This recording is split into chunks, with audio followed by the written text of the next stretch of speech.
حکایت سعدی میں حضرت شیخ سعدی بیان فرماتے ہیں کہ ایک بار دمشق میں بہت سخت قحط پڑا۔ حالت یہ ہوگی کہ ٹڈیوں نے سبزے کو اور انسان نے ٹڈیوں کو کھانا شروع کر دیا۔ مخلوق خدا بھوک سے ہلاک ہونے لگی۔ ایک دن میری ملاقات ایک ایسے دوست سے ہوئی جو بہت مالدار تھا، لیکن میں نے دیکھا وہ ویسا ہی پریشان حال اور کمزور نظر آ رہا تھا جیسے شہر کے غریب غربا۔ میں اس کی یہ حالت دیکھ کر بہت حیران ہوا۔ اس سے پوچھا کہ بھائی، یہ میں تمہیں کس حالت میں دیکھ رہا ہوں؟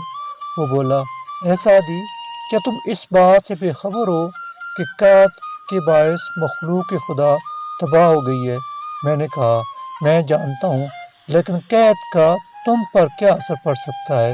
خدا کے فضل سے غنی ہو، بے شمار مال و متاع تمہارے پاس موجود ہے۔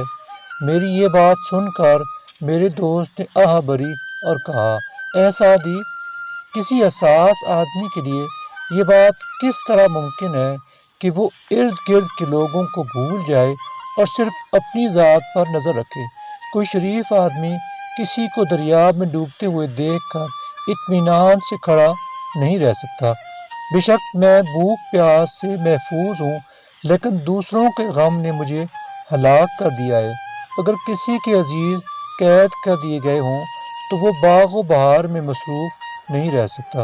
حضرت سعدی نے اس میں ایک بہت ہی عام اصول بیان فرمایا ہے، اور وہ ہے دوسروں کے دکھ درد کو محسوس کرنا اور دور کرنے کی کوششوں میں بھرپور حصہ لینا۔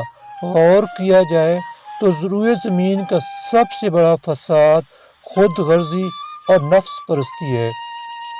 انسانوں میں ایسے لوگوں کی ایک بہت بڑی تعداد موجود ہے جو دوسروں کے نفع نقصان سے بے خبر ہو کر زندگی گزارتی ہے، اور یہاں تک دلیر ہو جاتے ہیں کہ اپنے ادنیٰ سے فائدے کے لیے دوسروں کا بڑے سے بڑا نقصان کرنے سے بھی باز نہیں آتے۔